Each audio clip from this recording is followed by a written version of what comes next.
Welcome to Work the Left Side. I'm hyper hyped to announce tonight's guest. It is the one, the only Jozy Lapkin.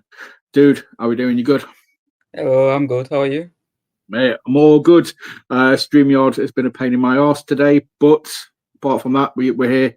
We're talking. Fingers crossed. Finally. It's work. Yeah, fingers crossed it's working. So, yeah, dude, obviously, I've been over in your neck of the woods before, spoken to many people from Temple. I love that place. A lot of the people that I know go there or associated with it are legitimately just awesome human beings. Yeah. So I'm really excited, just to get to talk to you as well, because you're somebody else from over there that I've seen footage of, seen on shows. So yeah, mate, just happy to talk to you. And like I say, I think when we've talked previously, you're like 3 years into the journey, sort of now. You've been at Ireland since day one. What was the catalyst? What made you decide that you wanted to get into wrestling, that you wanted to be a wrestler? Like I've said this to a lot of people, like my story's kind of different because as a kid, I never had the dream of like when I'm older, I want to be a wrestler. Like that never crossed my mind. And like when the temple opened, I think it was the second week it opened, me and my dad were just bored one day. My dad looked at his phone.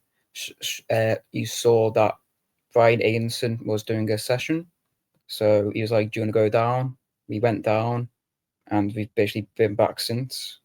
And back then it was before we even got a wrestling ring. So we had the boxing ring where we put a crash mat. We just did rolls and I think we did basic tech for like the first 2 sessions till we actually got the ring. Dude, that's crazy. So like you say, been there pretty much since day one ish. And yeah, so I say, I've mentioned, the previous people, obviously, like, anybody who knows the channel knows who I'm talking about, knows obviously I'm talking about, like Gung, Muttley, Sammy Blue, Billy O'Keefe, CandyStan, and obviously, the face that runs the place, Mr. Sean Only, in who you trust to impart his wisdom on you. Yeah, all amazing people. Nice. I was going to say, obviously, anytime that I've spoken to like Billy or Gung Ho, it turns into, we get a good solid sort of a few minutes where it just becomes the Sean Only appreciation show. So yeah, I can only presume you're in the same sort of category. Yeah. You appreciate his wisdom and his knowledge. Mm-hmm. So because I think I put on my Insta story last week. Like last week, I was going through my photos and I saw one from like probably like my first Ireland show of me with Sean Only. Like, and like I just put on my thing, it's crazy now that this guy's been training me for 3 years, and like back then I never thought I'll be wrestling or doing what I'm doing now. It's just crazy. So it's like, I think we've kind of talked about it previously. We kind of likened it to the CM Punk MJF kind of thing, where you was gotta get a white shirt, put the picture there, covered in blood. Definitely to a dog on the back. Yeah, I want to see you. See that boy. See that boy against Sean Only in like a dog collar match or something. Look like, there we go. That's it. Full circle. Yeah. In a few years, you can be the guy that retires. Sean Only. You can be like, look, the student becomes the master. Oh yeah. So yeah, I mean that's it then. Obviously, so yeah, you turned up. You obviously enjoyed what you were doing. Kind of got bit by the bug. I presume that's, again, from when I speak to people, they kind of seems to be the logic of, I'll take a bump, I'll take 2 bumps, and I just kind of like it. It kind of, as soon as you realise you're not going to break, you're not made of glass, you can take a few bumps. It's kind of like, okay, I actually really enjoy this. Let's crack on. Basically, how my mind goes, like I like at least like last couple of weeks I've took probably some of the craziest bumps I've took, and that was in the span of like 2 weeks. Yeah. I remember, like, we've kind of talked briefly. Who was it that was just slamming you repeatedly? Was that recently? Was that a while ago? Just kept getting slammed and slammed and slammed. That was we're just learning how to do scoop slams and suplexes, and because I'm the lightest one there, I took the majority of them. Well, it was on a crash mat, so didn't hurt at all. So it was a nice session. Sounds worse than it was. You know, people hear that, then you're just like, yeah, it's all right. Just brush it off. Yeah, it was fun. Obviously, you know. Oh, sorry, go on. So I got a video of Sean slamming me, and he just boings up after slamming me, just hops, and I just get up as well. But he just looked so happy, just pick me up like nothing and going boosh, and then just hopping up. The pride of a teacher, or they're just I'll look at you being like, find the clip and send you it later, because like I said, we spoke about it before, and it's just probably one of my favorite Sean Only clips because I just find it funny. Like I say, it's just, again, though, it's one of those things from my side. I'll just look at it and be like, that looks really cool. But obviously, you know, it means so much more to you, kind of thing, as well. Obviously, with just seeing Sean be happy, it's just, as your teacher, it must just be like, you know, you're doing stuff right, and you kind of got that sense of like, yeah, all right, I'm happy with this, I'm comfortable. So obviously, you know, I mentioned CandyStan. He was the one who, obviously, I've kind of been following you on socials for a while, checking out what you're doing, you know, Wrestle Island, future and stuff. But, you know, CandyStan was the guy who was like, spoke to me, said, you know, get Jozy on. You know, it'll be an interesting chat. You know, he's into a lot of cool shit, and he loves his wrestling. So I was like, well, fair enough, I'm sold. Love Stan. He's literally like, and I've said this to him. He's basically said back to me like, he is literally like my big brother, like, and he sees me as his little brother, but literally nicest guy ever. On your Instagram, you got that video where it's kind of like you two in training, I presume, and you're kind of like squaring off against each other, and then you just pull out some sweets from his pocket. Yeah, that was last Sunday. It was a Scott Overman session, and me and Stan got put together, and because he's so used now to being the CandyStan, he's like, he didn't really want to do, any of us wanted to be heel, so we're like, we're going to do face, and it took us a good like 10 minutes just planning that opening. So then we rushed everything else because we took a while to just plan the beginning. We were like, we want to do comedy because he's a comedy character, and I want to mess around and stuff like that. So we leaned into the comedy, but that just kind of got a reaction at training. I think people just found it funny, me just stealing sweets and then schoolboying him. And then him doing the exact same thing to me later on. But that was a fun matchup. It's always a joy working with Stan. And sometimes because you get sweets from it as well. So there you go, mate. Win-win. You know, if he feels bad, you know, if he wins, or he'll give you sweets. If you beat him, there's your reward. Have some sweets. So you get sweets either way. I don't even know where the sweets went. So I think NAJ had a packet, and then the other packet, I have no idea what happened to that. That's good. But again, though, like you sort of said, you know, you just showing only picture, you know, you're looking at that and it's blowing your mind, you know, that he's your teacher now, you're learning from him.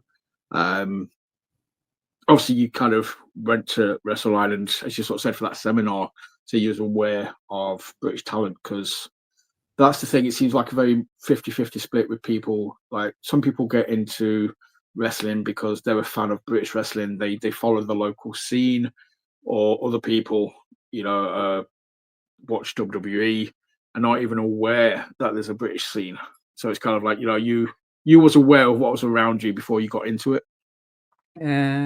So when I first probably started learning about wrestlers here was because of Ireland, is where I properly started learning about like wrestlers around here, was because of the Ireland shows.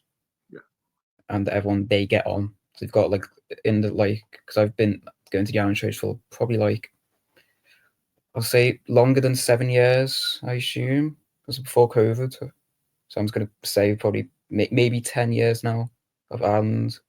But all the wrestlers they've got in there now, some like I've had the honor of being trained by, like some wrestlers I've watched, and some wrestlers now who I've had the pleasure to train with, like work with as well. It's just crazy.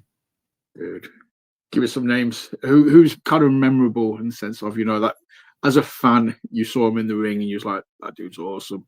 And then you actually kind of get to, you know, pick the brain, and then they kind of, you know, they're telling you what to do, or they're critiquing you or giving you feedback on stuff.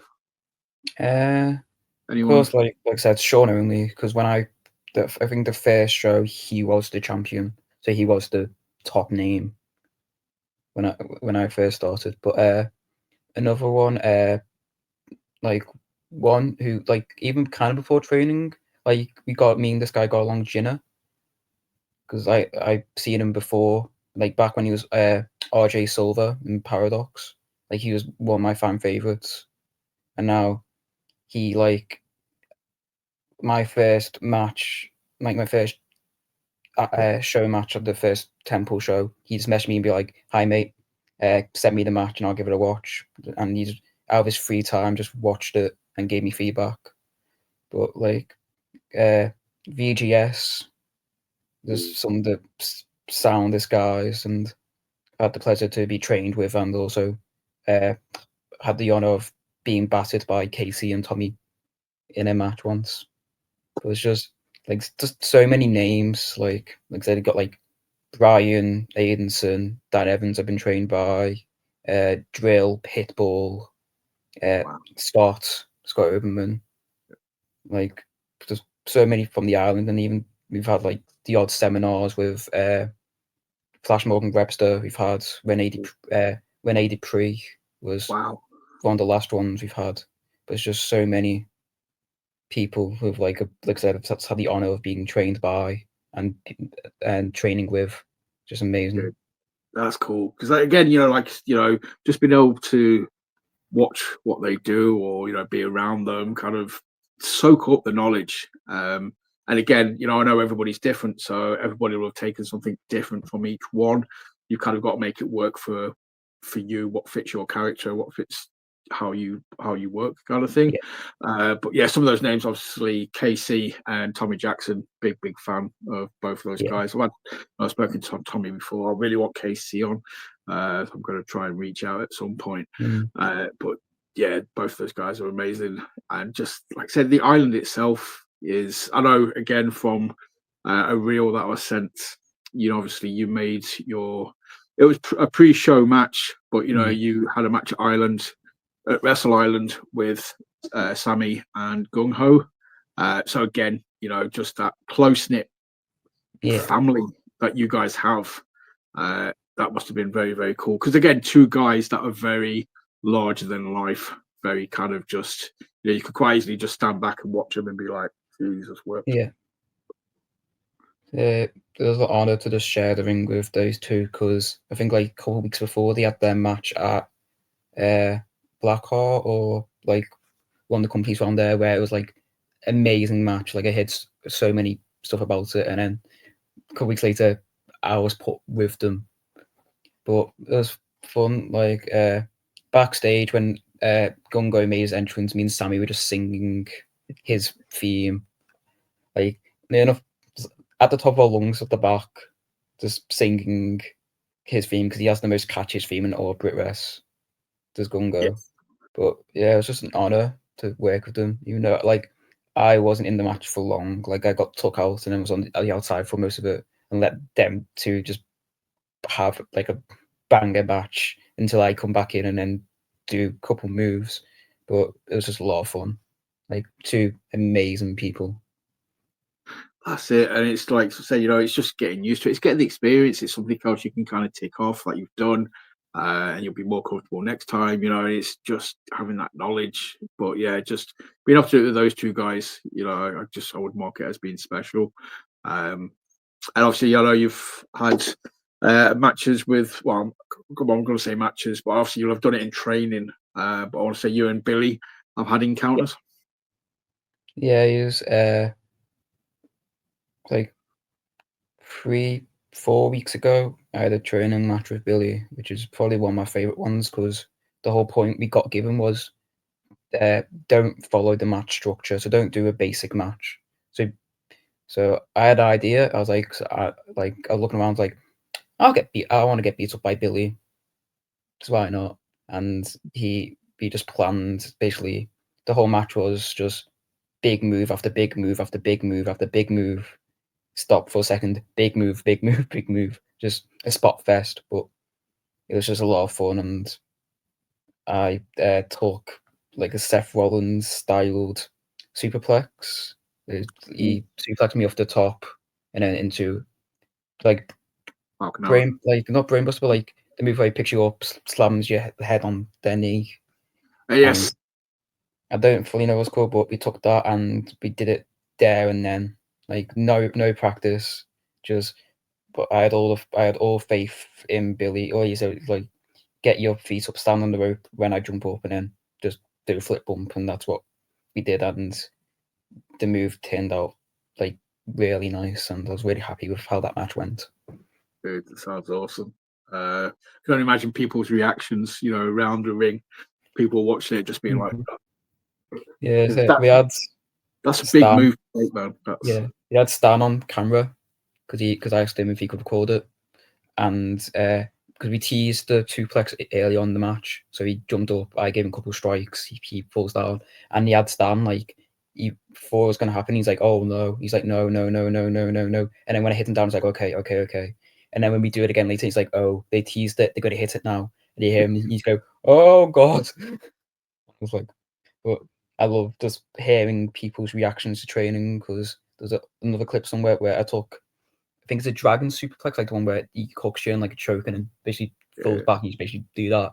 Like the first time I took that, I sold it like basically I folded myself in half near enough. Like my legs were up next to my hips and I just fell backwards. And I just heard Sammy go, Jesus. And then J-Ro came running over because I think we had J-Ro reffing. He's like, "Are you okay, Lapkin boy? Are you okay?" But that was just like I always love seeing everyone's reactions to anyone what anyone does there because everyone is just like supportive, and if you do something cool, they will tell you did something cool.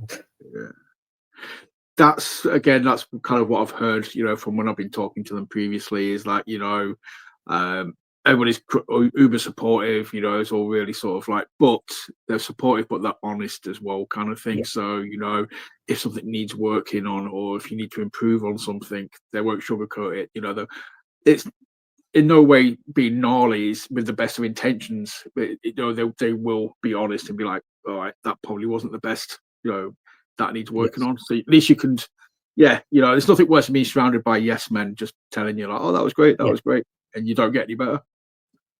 Because it's like example for that was last Sunday, like because like I said, Nay was there, and I do a move which I basically saw him do. I was like, screw it, I'm gonna try it, and that's the 619 arm drag, and I did it. But like before the match, I actually went to him and was like, "Hi mate, I know you do this move, but if you're doing it in your match, I won't do it. But if not, can I do it?" And he's like, "Yep, sound mate, you can do it in your match. I know you do it." I was like, "Sound," and then I did it, and then he just came to me after the match and was like, gave me feedback on how to make it look better, like how to make it look a lot smoother, like actually look like a 619 going through the ropes. And then he's like sent me a message later on Insta, and he sent me a reel of him doing it, and basically like this is how I do it. So now next time, which would be not Sunday, Saturday, I'm at the training. I'm just going to practice that and try and nail it. Just the 619 motion itself is so unnatural. I can only imagine, like literally you're throwing yourself, kind of got to lift your hips up, you got to try and twist. It hurts, man. Like the amount of times I do it, and I just get bruises like under my armpits just from the ropes because you're just holding on so tight to just do it. Yeah, I wonder how Rey Mysterio's arms are just covered in bruises. That's it.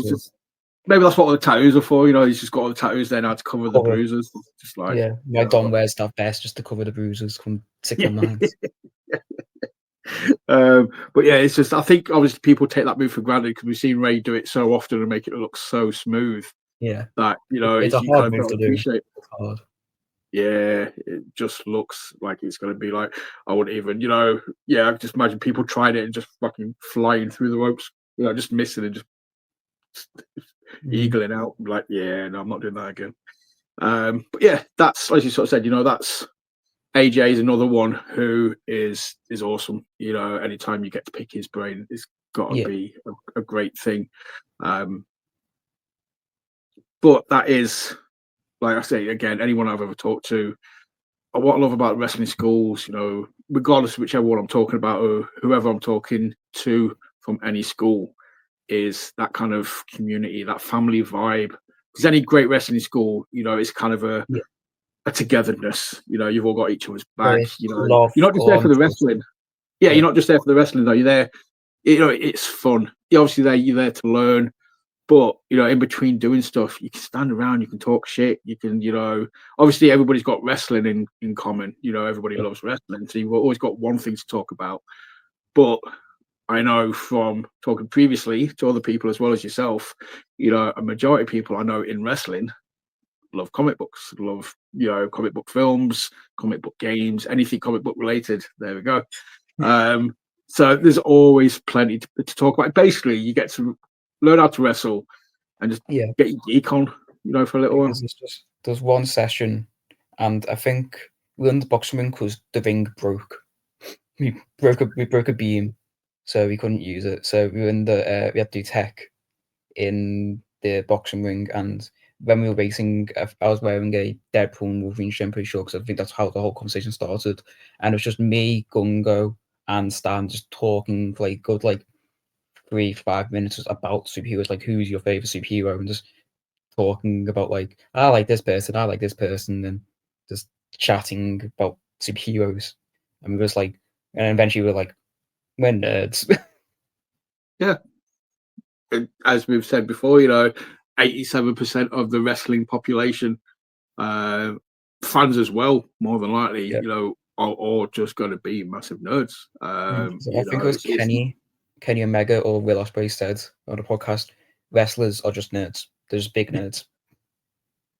It's either comic books or video games. It's one or the other, or both. Or both.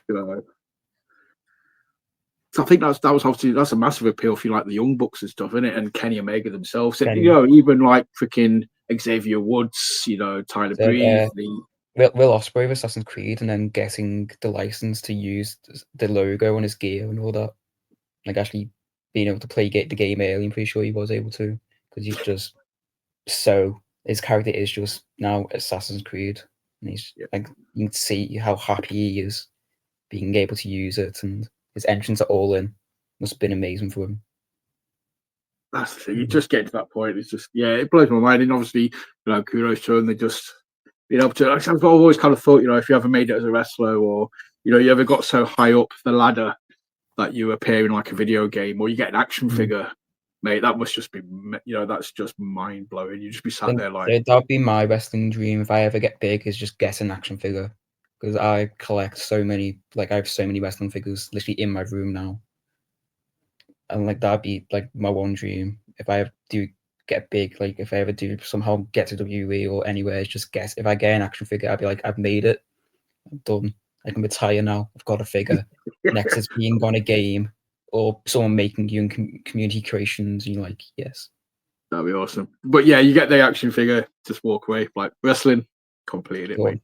Done. Got a figure. Got a figure. I'm done. I'm happy.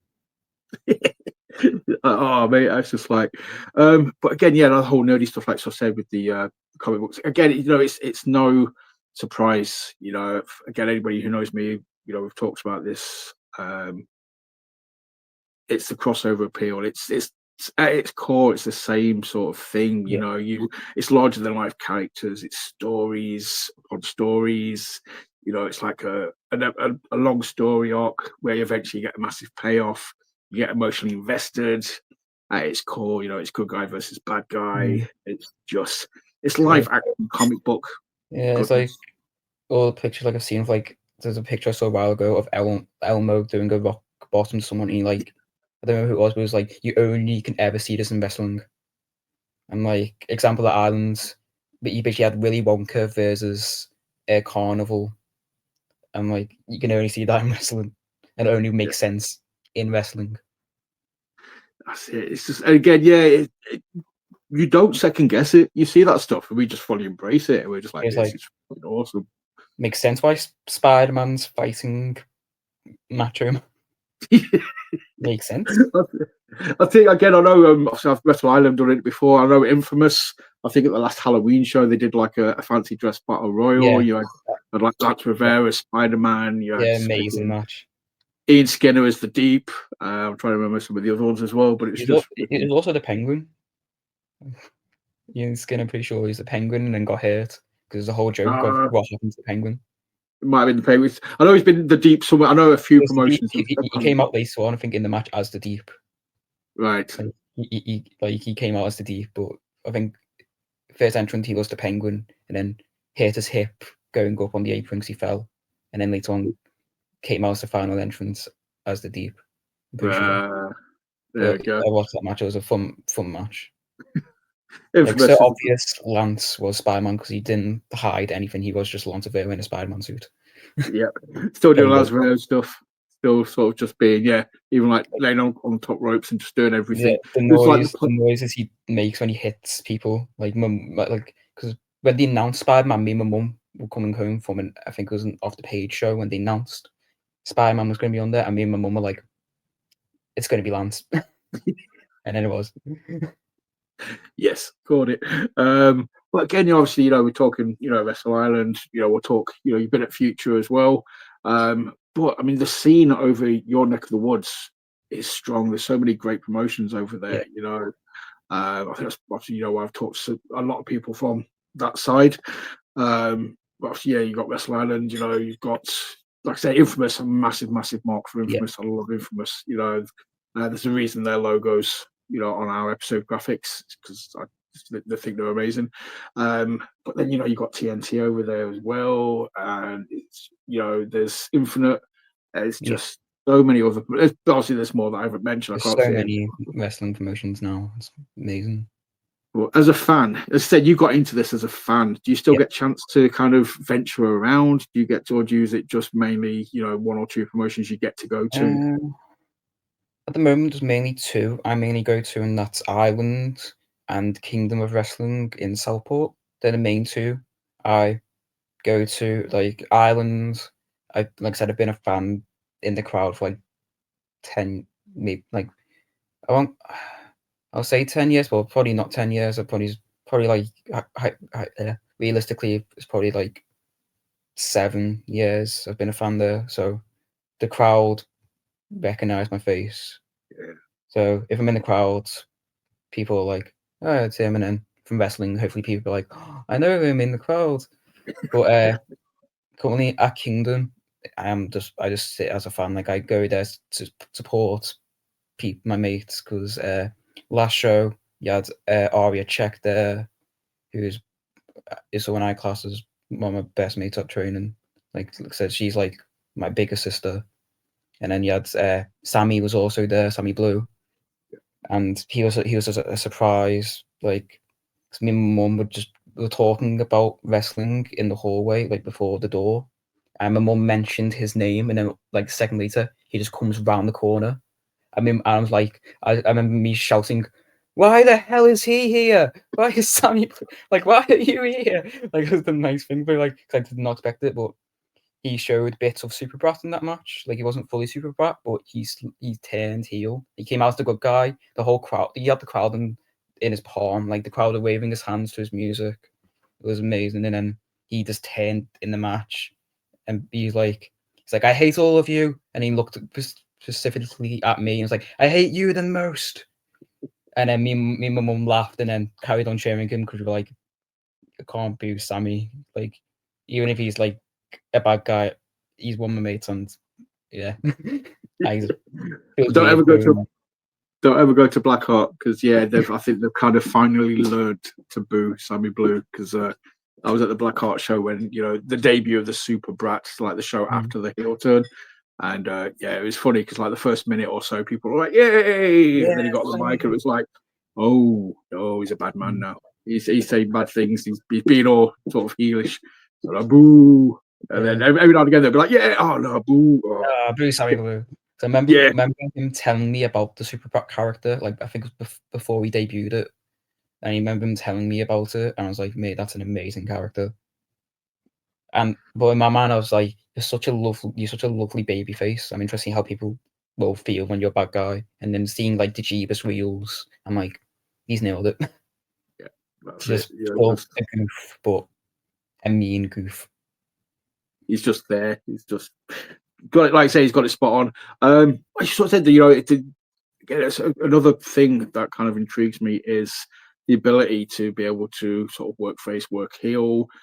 Just one feel more comfortable than the other. Obviously, it depends on the person, kind of thing. But since you've been training, we spoke before about it, kind of thing. You are very. I would look at you and I'd be like, mate, I'm cheering this guy on. He's scrappy. He looks like the underdog. He looks like he's somebody that I want to support. I want to cheer this guy and I want to cheer until he wins, because he will win, kind of thing. He's not, you're never going to stop. It's like the Steve Rogers thing. It's like, mate, come on, come at me. I can do this all night. I can do this all day. That's it. I can do this all day. But yeah, is it just? Are you kind of happy working face? Have you teased heel? Have you thought about heel? I've not, like, on shows. I'm a face. Like, I've been a face at every show I've been on at the moment, because most of the time I am the underdog. Since I'm not the biggest, I'm not jacked. Like, I am literally, like I said, like the underdog. But at training, I've had the bits where I've had to work heel, just to like practice, and like it's kind of obvious. Like, I'm not used to it. Like, I do struggle because in my mind, like I have these ideas and then trying to do it. Like, it's just like you can tell, like I'm thinking about it. Something like I said, I'm just not used to working heel. But like I said, at the moment, my character is just me turned up. Like, if I'm backstage, I've just had 10 packets of tangy Haribo from Stan, and I'm all hyped up, full of sugar. That's basically my character. Like, it's just me tinned up. But I think I mentioned to you this last time, when we spoke a bit. Uh, like, a character I have in mind is based off this person, Jinx from Arcane, because her whole character is like she's just insane, at goof, but also like just she can be sarcastic at times, but also like just the underdog in like most of the scenarios she's in. She's the underdog, like just not backing down, just attacking at will, not thinking about anything. And like I said, like I want to try and lean more into that, because, like I said, the whole point of her is she has trauma. And like I was like, for face, just take away trauma, just be like said, this like crazy, just hypergenic, like unserious at times, but can be serious, goof. Like, that's my character I want to do at the moment. But a character like on the way home from training a couple of weeks ago, I was like to my dad, like I have an idea I had, like if I want to lean into like a bit like trauma, like character like Jinx, like because in the show she got basically like her sister, like she messed up big, like Jinx messed up big. She basically ruined this. I don't want to say anything because no one on this watching this has watched the show. Basically, basically her sister disowns her enough and calls her a Jinx, and then that's what causes her trauma. So she's like, I'm a Jinx, I always mess up and all that. So an idea, like I was saying to my dad looking at him, was like, if like an idea is like if I just get put in tag matches, like singles matches, like 50-50, like I either win or lose, but tag matches, if I just like I'm the reason why, like if I get paired with different people, I'm always the reason why we lose is me being like just charging in and get killed near enough. And then each match, like people like, and eventually they're like, I don't want to work with you because you're the reason we lose. Like, you've never won a tag match. You're always the one who gets pinned, and no one wants to work with me. And eventually, someone comes to me and basically calls me a Jinx, or like basically like screams at me after a match, and eventually I could like maybe lean into them, like say like talking to myself, like voices in my head, like, and then be like more like depressed, emo trauma, but still like can be like the goof, and unserious at times, but like more like trauma, doubting myself. But like a bit like I said, like Jinx, like that's an idea I have, and in the future I would love to try and do, but it all depends on what happens.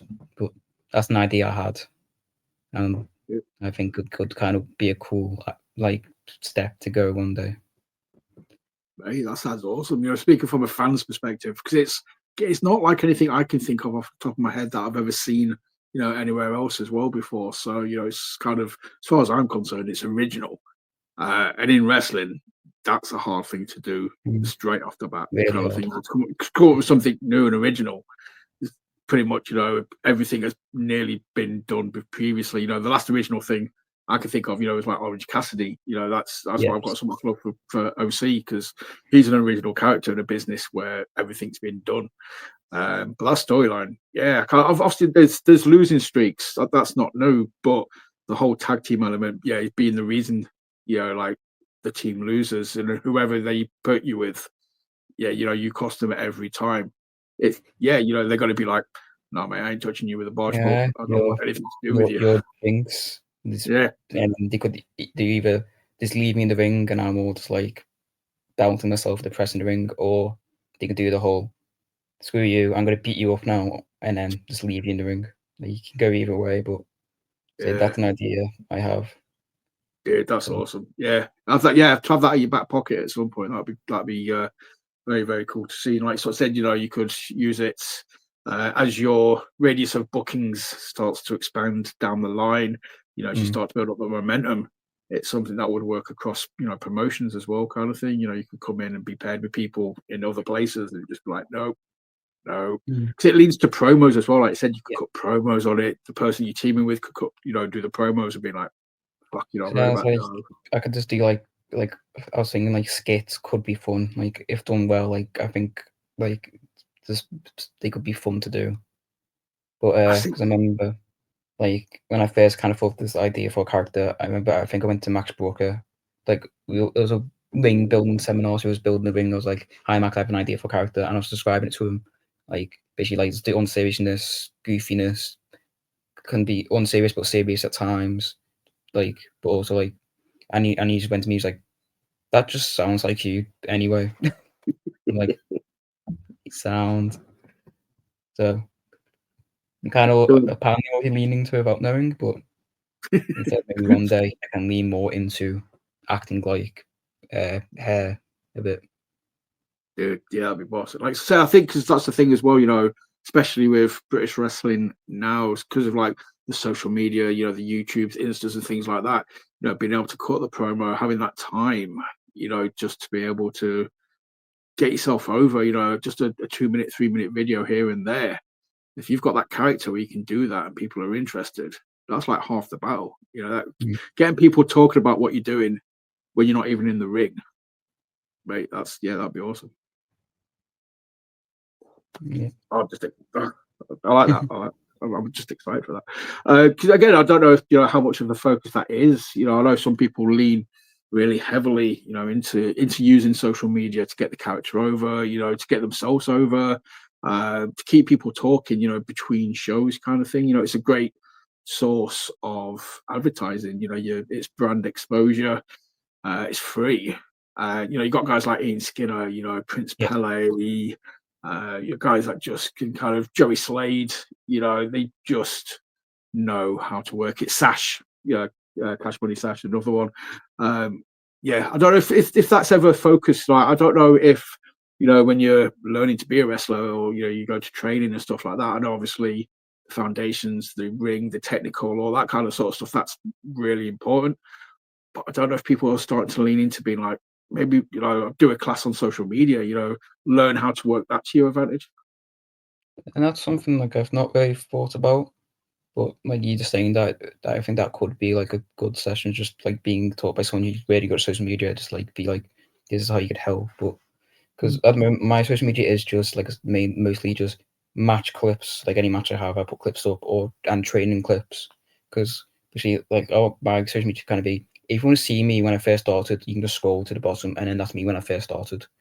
And then if you want to see me now, you can go and watch me now. But that's like what kind of in my mind my social media is kind of like. So he's like, if you want to watch me when I was trash, you can go and watch me when I was trash. If you want to watch me now, when I'm slightly better, you can watch me now. And I'm like, that's my Must take be on good it. for you as well, though. Must be good for you to be able to go back and just compare. Just sit there and cringe and be like, "Hey, was I ever so green?" But then to see how far you've come, so it just kind of recharges the soul, the confidence. Yeah. You must just kind of feel good about it because obviously you are getting better. You're getting better and better. All the time.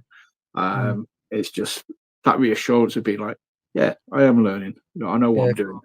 because I think it was the day I did that match with Billy at training, and because Stan was when he took the video, he sent me it, and then I watched it, and I was like, and then I think I found my first ever training match, like that was recorded at least, which was with Podrick Quinlan, and I sent it to Stan. I was like, if you want to watch a match when I first started, here's my first ever match I think I had, and he watched it, and he was like, yeah, you've got way much better. But then I think the next day I watched it and I was like, oh, I like because he Pod telling me like where to be in the ring and like me just being like, I don't know what I'm doing, Pod. But just to think like being in the ring with Pod was still just like because he was at the time like because he's younger than me, which is crazy because how good he is. Like his mind, he's like someone he's like he feels like someone who's like in his like late wrestling years when he's only just started like properly. But I think in the when I first started, he was 16, maybe younger. But like where he is now is just crazy.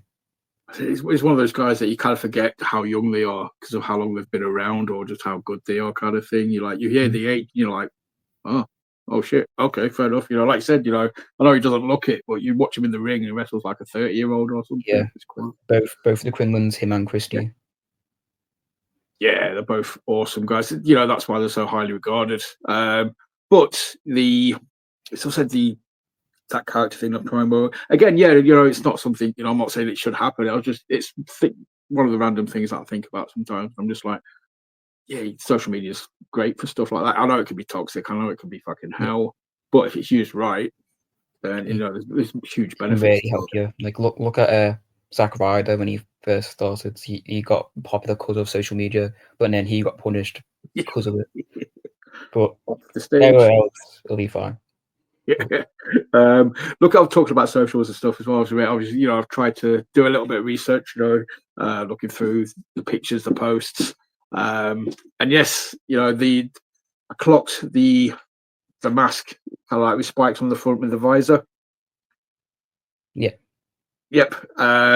Gave it a proper good look this time. I'm just like, mate, I know you kind of said previously, it kind of obscured your vision. It wasn't great, but for Yeah, promo I pictures, can barely see. That's why I've not really worn it on for promo shows. picture, it looks awesome. Yeah, that one pic, I assume it's the one you probably saw with like me with like a hood on.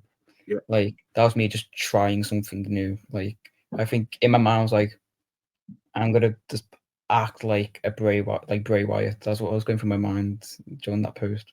But it's that mask it's from Watch Dogs, which is like a game. Like I think when I got that mask, I not long just fully finished completing the story because I stopped it for a couple of years and then went back to it.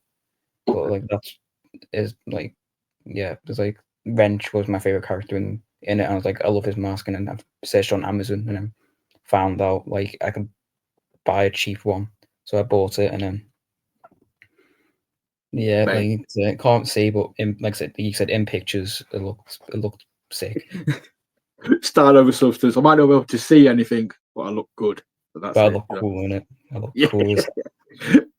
Yeah, huge shout out to Watch Dogs 2 as well. Obviously, Such an underrated game. mate, absolutely love that game. That game would be my top 5 on any given day. I just think everything about it is just smooth. Like I said, the parkour, such an improvement on the first one. I know so many people didn't play the second one because the first one was very glitchy, very experimental. But the second one came out and it just ticked all the boxes. They fixed everything that was wrong with the first one, and the second game was just smooth. Just the tech, the drones, the RCs, everything about it was just It was fun as hell. It's geek heaven, mate. It's just geek heaven is what it was. So yeah, well, I'm going to rewind. We talked sort of. I'm going to sidetrack into some of the nerdy shit again because you know, I've kind of put you on the spot previously with this. So, but I liked your answer, so I'm going to do it again. And I know kind of what to expect this time, but I still want to other people to know the answer to the question, kind of thing. So yeah, your top five. Again, anybody who knows me, I will never ask what's your favorite. I'll always ask what's your top five.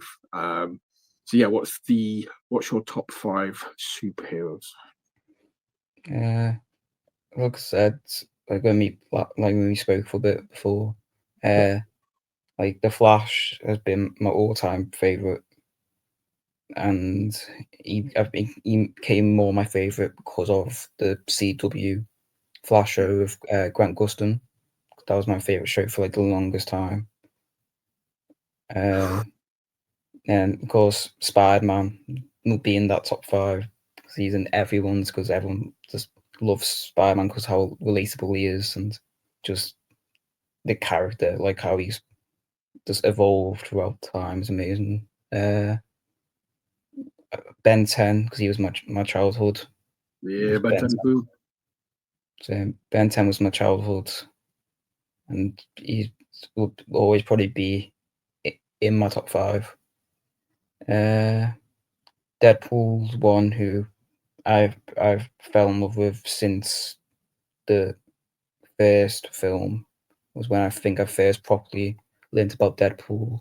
But then he's just, I think it's also because just how funny Ryan Reynolds is as an actor.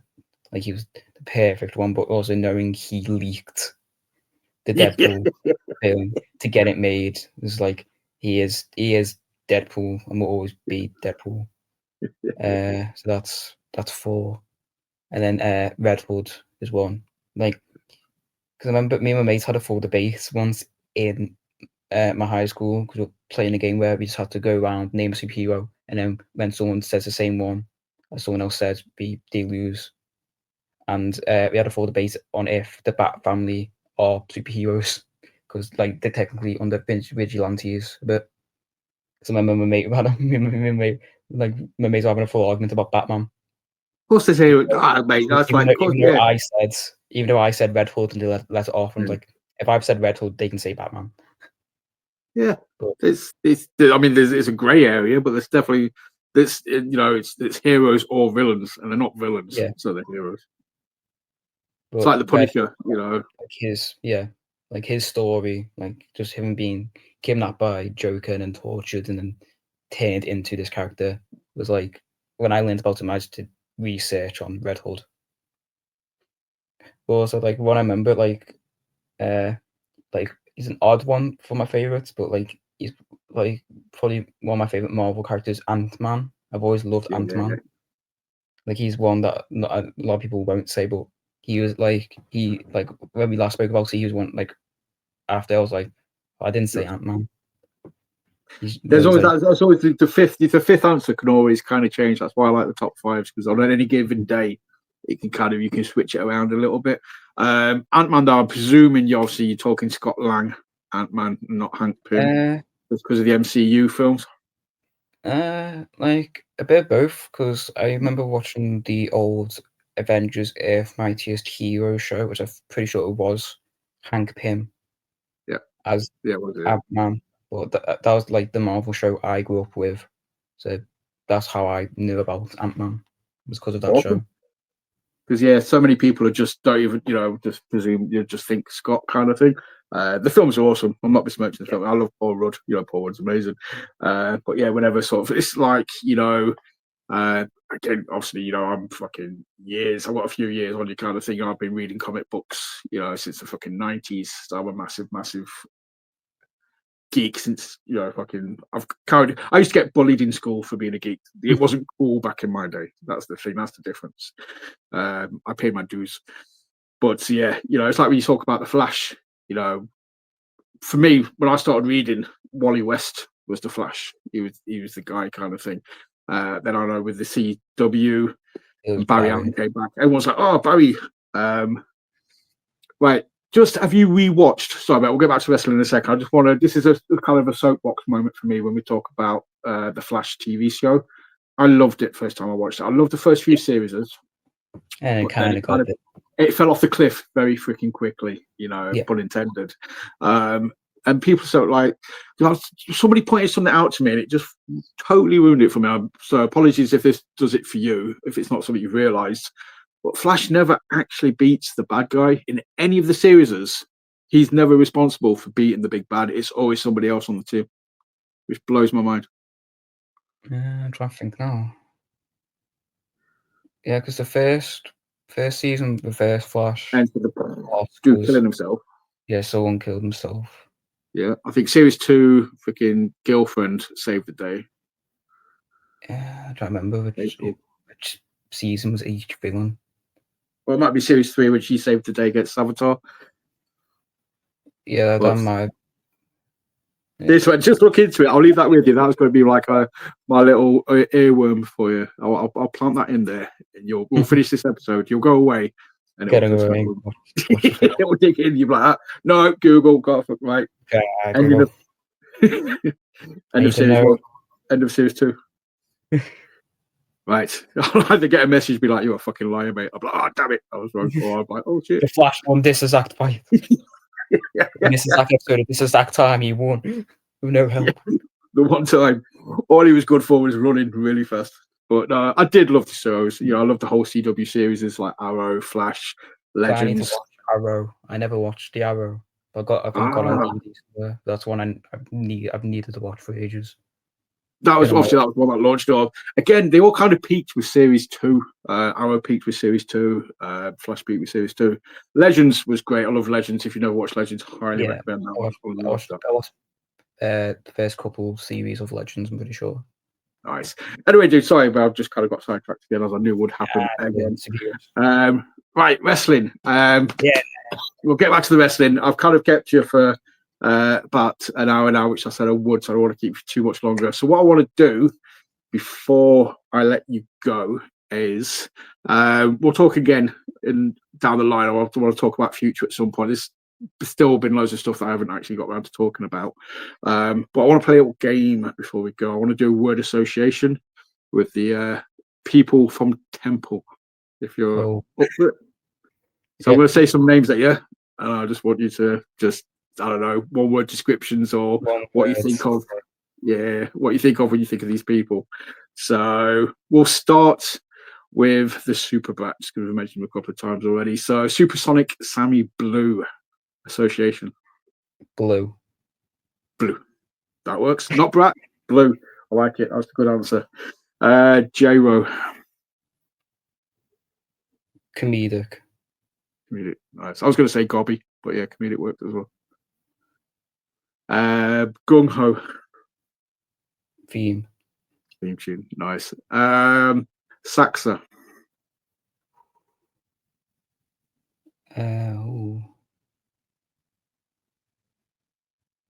Proud. And Mr. the big bro, the man with the sweets, Mr. CandyStan. Sweets. That's pretty obvious. Like, well, what it here. But dude, mate, like I said, we'll have to check back in again down the line, have a catch up, because based on from everything I've seen, from talking to you and keeping an eye on the socials and stuff, I think you've got some good shit coming up. It's gonna be exciting. I'm looking forward to sort of seeing what happens. I think Pete knows what he's got. I think if he's right, which I'm sure Peter will. Yeah, man, I'm excited to see what you do on future Wrestle Island shows. I think you're the hometown boy. The fans are going to get behind you. You're the kind of guy that you can just put on a show and you're going to get a reaction. The fans are going to get behind you. If it goes off my last couple shows, I'm most likely going to die. Yeah. The last couple of future, I died. First training show, I got the living hell chopped out of me. But to be honest, I got the biggest reaction of the night, so it was worth it. My favorite spot, like I've planned, was that one spot. Just the Go on, tell me yes, I remember you sort of talked about this previously, but again, for anybody else who doesn't, yeah, the chops, man. You sort of wore the mark proudly. What happened? yeah. So the spot was so the match. It was my first ever match in front of a crowd, which was me, Daz Jacobs, and O'Connor. And if I've said your name wrong, I'm sorry, but I know you've got your gimmick, so it's all fine. And we're against Abaddon and Gino Ramsey, who are two massive guys, two monsters of the island. So it was just basically 3 newbies versus 2 beasts. But one spot we planned because before the show we did a ring seminar. We built the ring, and then it was like I think it was all of us except Daz who were there. So we managed to plan the whole match before the show started. And Gino does chops. So I was like, okay, one of us has to get chopped, and screw it, I'll take a chop because I've took it before. So a spot we planned, which we both loved, and because we thought it was funny, was so he would get tagged in, he'll slam me, and then within a second, I kip up, and then he turns around straight away and just goes big chop, and then I die. But the crowd reaction, like I've watched the clips back and I've watched it so many times because they're like when I kip up, they're like yes, he's gonna do something, he's alive, and then within a second just chop, and then just they all go like oh no. Because I think I mentioned this to you. There's a You clip teased them. like my You teased cousin them. took a video of that exact moment, and you have my friends would sat right next to him, and then my uncles were next to them. So like 2 reactions, like my uncles and my mates. And my mates, like when I kicked up, they're all like, yeah. And then as soon as I get chopped, my uncles are laughing their heads off because they're like, he's dead. And then my mates are like, oh no, oh. But it's Yeah, just it got like I said, like probably one of the biggest reactions of the night, which I just found crazy. And even Sean said it was one of his favorite matches of that night because we just had a basic story and everything just went smoothly and as we planned, which was great for like see, the that's first the thing. match. Doesn't have to be complicated. It doesn't have to be, fucking Lord of the Rings. It doesn't have to be a masterpiece kind of thing. It can be, like I say, it can be really simple. The structure's there. You're telling a story. You're getting the reactions, and it's just, yeah, it feels great. As a fan, I love that sort of stuff. And if you've walked away that night knowing that you've had one of the best reactions on the show, mate, that's a massive, again, Well, confidence boost. I use the it word confidence a lot. also helps if like probably like 20% of the crowd is my family. That helps a lot. And Dude, my mum probably being the loudest out of all of them because in the video all you can hear is my mum. Like in the match video I watched, which we put on YouTube, like majority of the person you could hear was my mum screaming at the top of her lungs. But don't sell it short, mate. It's like I don't care how many people there like do you kind of thing. You're still getting that reaction. You're still sort of like you can claim that moment, and that's the kind of stuff that's going to get people coming back. You're going to get people attached, invested. Going to get people taking notice and being like, oh shit, if that guy can get that reaction on my show, I kind of want to look into it. I want to sort of inquire who he is. So that's why I said, in 6 months, 12 months time, mate, I'm yeah, really excited to sort of see what happens. As I say, you're based as well perfectly in a great location with so much awesomeness around you and so many great people around you as well. Dude, just as long as well, you're enjoying it as well, though, that's the thing. yeah. Because for me, like training is like a 40-minute walk from where I live, so that's really helped. Like with all this, because of how close it was. Because I remember, like last week, I was speaking to Aria Czech, and I was like, if training never opened, I wouldn't be doing what I'm doing now. Like I would never thought like, oh, I'll go to Claw or I'll go somewhere else because it was Wrestle Island and it's so close. And like I just went there and I'm so grateful how like you said, I've met so many amazing people, like people I now class as like a second family because of how much time we spend together and how much of like a laugh we all have. It's amazing. Dude, I love that shit.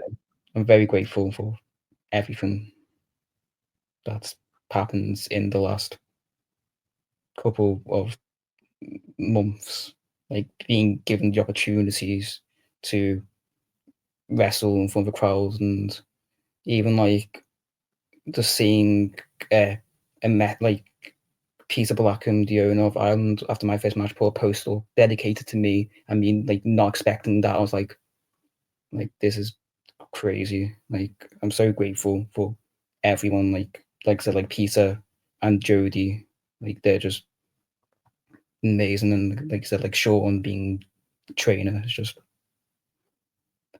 life's crazy, man. This is awesome, but it's exciting, dude. That's the thing. That's what I mean. That's why I know we're going to talk again down the line, because I know we're going to have a lot more cool stuff to talk about. Like I said, there's still stuff we didn't talk about tonight that I wanted to, so we need to revisit stuff anyway. But yeah, I sort of said 10 minutes ago that I was going to let you get gone, so apologies. Me. I just chatted. I waffle. Mate, that's perfectly fine. I've got zero issues with that. But we'll leave them wanting more. That's what I'll say. So, but let people know where they can hit you up on Instagram and see, what shows you've got coming up. Check out what you're doing in training and all the good stuff. Okay, so my main social use is Insta, which is that Lapkin boy, and that's like I said the main social use. I have a TikTok, but I don't post on it anymore because I deleted it for ages and then re-downloaded it. I was like, there's no point in uploading new stuff because of how outdated everything was on my old posts. And a random one, I sometimes stream on Twitch when I'm bored, but like I said, it's very rare. And if I do, I either have a microphone or I don't. So it depends what kind of streams you like. But it's the same name, that Lapkin boy. And for shows, next show I'll be at, like, don't know if wrestling. If not, I'll be in the crowd. So either way, I'll be there. It is the next Ireland show, which I think's June 29th, I think. So Yeah, not long the end of now. the beginning, the end of the beginning of the beginning of the end. Something along those lines. Yes, I think that's what it's called. Yeah, well, that'll be the next show. I'll be at either maybe wrestling or as a fan in the crowd. Either way, you will see that boy there. Yeah, either way, I'll be there. I'll be cheering. I'll be begging Stan for sweets. I'll be cheering everyone on. This can I have some more? Basically, yeah. Eventually, it was like after our matches when Stan comes out, like because we usually stand at the back, we're always jumping up and down like Stan, give us sweets, and he never does because we're at the very back, so you can't launch sweets that far. But, sounds like a challenge to me. I'm like, just like get your picture arm on and watch. But dude, no, obviously, Ash, my boy on Insta, will tag you on the post when this gets uploaded. If you're not following, please go give the boy Lampkin a follow. Just check out all the awesomeness and keep your eyes peeled. And obviously, I will say, as always, thank you for watching. Hit like, subscribe, share, comment, all the generic stuff we always ask you to do. And keep your eyes peeled for future guests as well. I've just announced a load recently. I've got Jack Johnson coming on. We've got the Quintessentials coming on. Just announced earlier. Ernie Spoggs is coming on. Saxa's coming on as well, which is why I dropped the name earlier. So proud of Saxa. Like she's smashing at the moment, and she's the reason why.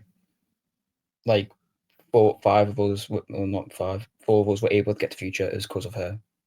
And there you go. I will be sure to discuss that with her as well, then. Because hopefully, I'll clip this. I'd like to say she'll watch this because tell her about the car. Just ask her about the car journey. It's the most chaotic way, especially in the way home, because we're all tired. Adele kept us awake. That's all I'm going to say. Wow, bit of Adele, bit of a sing song. Yeah, me and Stan back at the car. Oh God, dude! Right, yeah, okay, that will be brought up. I will ask about it. Just was she driving or was she in the passenger seat or was she stuck in the back? She was our driver. She's driving. There's 5 of us in the car. Just like that. Well, she said we kept her awake. So hello from Adele. Yeah. Dude. Right, I can't top that. I can. I'll say it. Hello by Lionel Richie. That's me topping that. But no, thank you for watching, and remember, always work the left side. We'll see you again very soon. Goodbye. Bye.